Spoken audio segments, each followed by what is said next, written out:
(1980년) 당시를 회상하기 위해서 이 자리에 왔습니다. 이 장소가 어떤 곳인지 한번 설명 좀 해주시죠. 여기가 어디죠? 네, 여기가 베를린에서 그 당시 가장 중심지라고 한 올리버 플라츠라는데, 80년 우리가 여기서 데모를 할 때 여기서 모였거든요. 여기가 우리 집결지였습니다. 그 당시 한 제 생각에서는 200~300명 이렇게 모였는데, 행진을 하면서 독일 분들 그 위에 사람들이 이렇게 점점 더 참가가 돼가지고 한 500~600명 아마 내 생각에서는 그래요. 그렇게 된 것 같아요. 500~600명. 생각입니다. 당시에 여기 베를린에 그러면 몇 분 정도 교문이 살고 계셨죠? 그 당시 때는 한 3,000명? 그 당시에도 3,000, 3,000명 정도 뭐 2,000, 3,000 유학생 위주였으니까. 유학생 그 당시 위주로 때는. 3,000명. 네, 저희가 그때 항쟁 그 당시 때는 오스트리아의 친구들하고 여행하고 중이었어요. 그래가지고 네. 산속에 텐트 치고 있는데, 저는 뭐 그때 반년도 안 된 때라서 뭐 라디오에서 이렇게 무슨 광주 이런 말은 나오는데 제가 이해를 할 수가 있어요.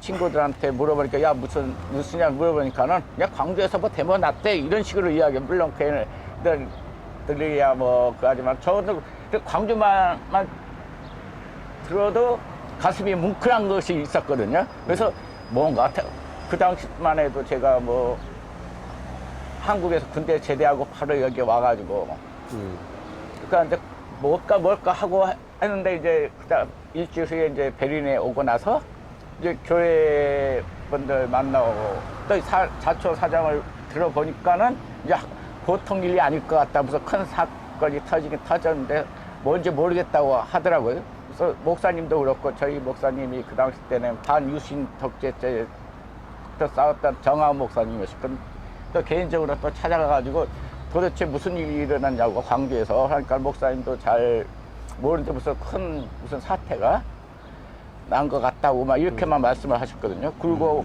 한다면 언제쯤 됐을까? 한 일주일 됐을까? 그때부터 이제 여기 독일 TV에 이제 방영이 되기 시작했죠. 그것도 텔레비에서 뉴스 나올 때 보면 스파트 뉴스라고 해가지고 처음에 시작하기 전에 딱 보여주고 뉴스를 진행하잖아요. 그때 이제 뉴스에서 이제 1번, 2번 국영방송이 이제 딱 스파트 뉴스를 딱 한 장면을 보여주고 나서 이제 뉴스가 진행한, 그때 보고 많이 쇼크를 받았죠. 끌고 가는 거 우리가 뭐 사진에서 많이 봤던 그런 장면들이죠. 진짜 그걸 보면서 야 저것이 영화를 찍는 거야 진짜야 맞아 저것이 거짓이야 뭐야 이런 많이 글이 많이 들었지. 항쟁 끝나고 나서 며칠 안 돼서 그 짧은 기간에 누가 이렇게 조직을 한 것도 아니고 그 자발에서 다 나왔거든요. 특히 그 당시 때 가장 그러니까 조직이라고 하면 교회밖에 없으니까 교회 조직이 가장 많은 인원이 참가를 이제 해가지고 이제 여산 이제 시위를 데모를 했죠. 그러면 그 당시에 이렇게 뭐 보니까 이 군사 독재 타도 전두환 물러가라 막 플래카드 같은 것도 이렇게 만들어서 그 교회에 계신 분들이 그렇게 막 만들어가지고 같이 하셨던 거고 교회에서도 사람들이. 만들어 가지고 나왔고 또 개인이 자그마한 곳에 개인이 써가지고 나오는 사람들도 있고 또 여기 단체 운동단체 이런 데서 해가지고 많이 만들어 나왔겠죠. 당시 진짜 각양각색의 사람들이 다 모였던 것 같아요. 단지 그 뉴스를 보고 울분하지 않은 사람 국민이 없었으니까 교민들이. 특히 더 감사한 것은 독일 사람들이 이렇게 우리가 시위하고 지켜보다 쟤 뭐야 우리가 설명해 주니까 그때 같이 이제 동참해가지고 따라가가지고 한 100~200명이 뒤로 더 붙었거든요. 우리가 처음에 직결해가지고 행진을 할 때 그 인원수보다도 인력이 더 붙어가지고 이제 행진 거기까지 가게 된 거죠. 그전에는 한국에서나 뭐 그런 거리 시위 같은 거 해본 적 있으세요? 저는 별로 제가 안 해봤거든요. 네. 저는 군대 3년 제대하자마자 한 보름 만에 여기 돌려 왔으니까는 그냥 단지 저는 이제 광주에서 내 아는 사람들, 내 형제 부모들이 살고 있었던 그곳이 저는 실제로 텔레비 뉴스에서 나오니까는 뭐라도 하긴 해야 되는데 내가 할 수 있는 것은 하나에 동참하는 것밖에 없다 이렇게 생각했죠. 광주 항쟁 이후에 어떤 주변 친구분들의 소식이라든지 광주에 남았던 친구분들의 소식이나 이런 것들은 나중에 또 전해듣게 그래서 뭐 되셨겠죠? 부상당했다는 애들 듣고 뭐 없어졌다는 애들도 듣고 그래서 참 이거 그 당시만 해도 없어졌다고 원로 사라졌다고 하면 야 어디 뭐 애들 다 가난했기 때문에 어디 타지로 가가지고 일자리 찾으러 돌아다녔나 보다 그렇게 간단하게 생각을 했거든요. 저차 그러니까 나중에 이제 세월이 흘러가면서 이런 어느 정도 뉴스 기사에 나오고 뭐 실종자 명단 뭐 이렇게 이런 게 나온 거 보니까는 꼭 그렇지만 않다는 생각이 들었죠. 이거. 그러니까 결국 광주 항쟁 친구들은 광주에서 겪었고, 그죠? 그 다음에, 선생님은 독일에서 겪었지만 그게 남의 일 같지가 또 않으셨던 것 같아요. 그죠? 비록 거리적으로는 독일과 한국이지만은 마음적으로는 한 광주였죠. 아, 그쵸. 마음에, 또 고향에서 또 옛날 친구들을 생각하면서 더 마음이 아프셨을 것 같아요. 제발로 원해하면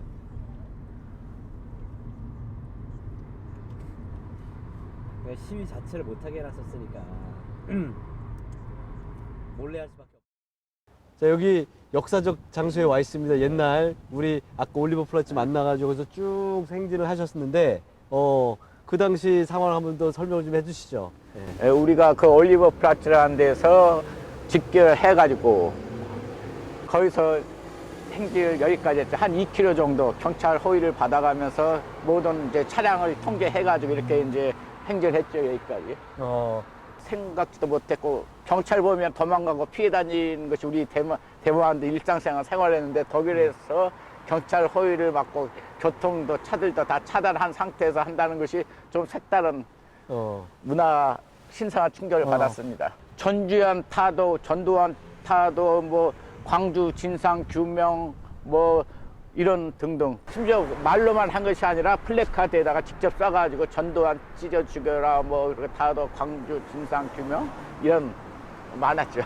이 거리는 조경만 바꿨고 이 가운데 이것은 잔디는 그대로고 이거 조경만 바꿨고 저 앞에 있는 건물은 아마 저 메르체데스 건물 하나만 있었지 그 교회 뒤쪽으로 보이는 건물이 없었거든요. 물론 눈에 보이는 것은 경제적인 발전은 뭐 이루 말할 수 없고 또 우리 이런 국민들의 의식 구조 나 역시도 광주 항쟁을 통해서 여기서 의식이 바뀌었고 또 물론 고국에 계신 한국에 있는 사람들도 광주 항쟁,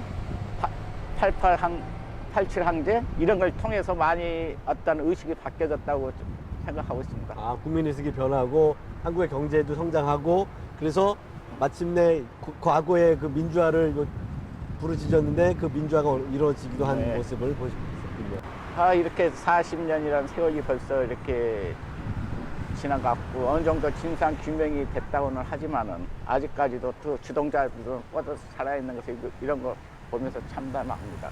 그리고 우리가 뭐 해외에 나와 있는 분들은 뭐 다들 애국자라고 그러잖아요. 근데 우리가 현장에 있다면서 과연 무엇을 할까 해야 애국인가 이렇게 생각할 때 우리가 해외에서 국내를 바라보면 더 정확한 눈으로 볼 수 있는 것 같아요. 그래서 우리가 할 수 있는 애국이라고 해서 저 개인적인 생각이지만은 어떤 거짓을 잘못된 것을 진실을 찾도록 자그마한 내 힘이 안 되면 자그마한 모자이크 형태라도 점 하나 찍을 수 있는 진실을 찾기 위한 그런 것이 아마 애국이지 않을까 하는 생각이 듭니다. 자, 여기 현장에 도착했습니다. 마지막 시위의 집결지였고 여기에서 이 분수대에서 성명서를 낭독했다고 하는데 그 당시 장면을 한번 말씀해 주시죠. 우리가 행진을 이렇게 쭉 하면서 여기서 이제 집결했거든요. 여기서 이제 그때 이제 풍물도 하고 여기서 사물놀이 들어 그런 와가지고 풍물도 하면서 그때 아마 상명서 낭독을 지금 여기서 아마 전위회에서 하셨던 무세중 선생님께서 낭독을 하셨을 거라고 제가 생각합니다. 뭐 원용, 광주 원형. 학살 진상 규명, 전두환 하야, 전두환 때려줘 뭐 이런 쪽 그런 성명서 낭독인 걸로 생각이 드는.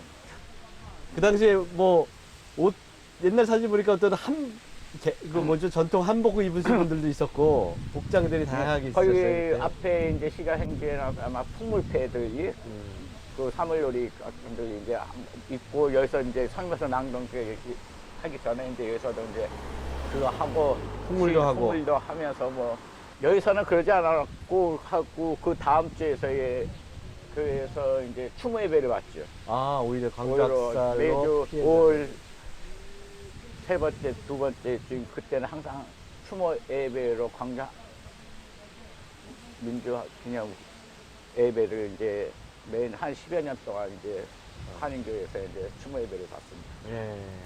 우리가 이렇게 살아가면서 특히 이제 세계화 하는데 과연 그 세계화 뜻이 이제 뭔가 우리들이 조금 잘하고 그 정신만 광주 항쟁 때서 주목밥의 그 정신으로 이 대동생활 세상 그런 의미만 찾으면 될 것 같습니다. 아, 그 광주항쟁 때 당시에 시위군들을 위해서 주먹밥을 만들어서 나누어 먹던. 거기에 모든 우리 인간이 살아가는 하는 철학 아마 들어있지 않을까요? 아, 그래서 이것은 뭐 우리가 바라는 하나의 우리도 꿈이겠지만은 너나 내 차별 없는 세상 그리고 진정한 그 대동 세계를 이룰 수 있는 그런 사회가 됐으면은 40년 이후에 알았습니다. 예, 광주 항쟁에서 시민들이 보여주었던 그러한 서로 나눔, 예? 서로가 서로를 또 아껴주는 그런 대동세상이 40년 후에는 만들어지면은 그것이 바로 광주 항쟁이 또 완결되어지는 그런 것일 수도 있겠습니다. 그죠? 예. 그 저 역시도 여기 처음에 여기 왔을 때는 데모에 한번 참석을 안 하고 있다 여기 와서 첫 여기 데모에 참여하면서 저 역시 개인적으로 의식이 많이 변화됐고 과연 우리가 예구에 나와 있는 우리들이 무엇을 할 것인가를 점점 조금 더 고민할 시간이 좀 더 많아졌다고 할까요? 이런 광주 항쟁이 없었으면은 저 역시도 평범한 하나의 이주민의 삶을 살아갔을 텐데 다시 한번 조국이 뭐고 고국이 뭔지를 다시 한번 새삼스럽게 느꼈던 계기가 아닌가 생각됩니다. 예, 광주 후회보다도 왜 내가 그때 이렇게 소극적밖에 못했을까? 소극적으로 막 왜 이런 데모 같은 거 참여하는 그것밖에 못했을까? 후회감이 들죠. 조금 더 적극적으로 이런 진상규명을 알리는데 앞장서지 못한 그런 후회감이 들죠.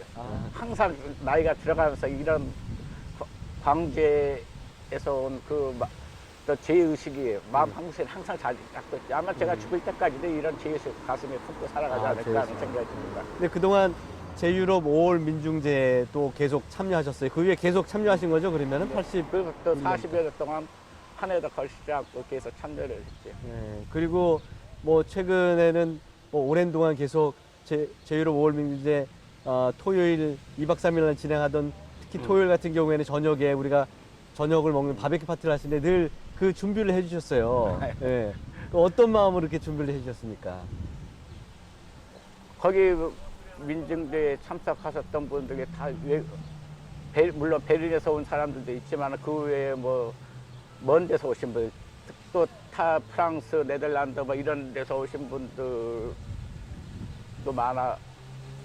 뭐 간단하게 그 주먹밥 정신이 혹시 제 마음속에 조금이라도 남아있지 않았나 하는 그런 마음에서 제가 또 이런 식당을 하니까는 또 더 여유가 있었고 그런 음식 만드는데 그래서 이제 그렇게 하지 않았나 생각합니다. 아, 주먹밥 정신으로 이렇게 항상 우리 마지막 함께 먹을 수 있었던 맛있는 바베큐 파티를 갖다 준비해 주셨어가지고 5월 민중제 하나의 꽃이었다고 볼 수가 있습니다. 그죠? 예. 그러니까 어디 가서 먹는 것이 가장 중요하잖아요. 예. 예.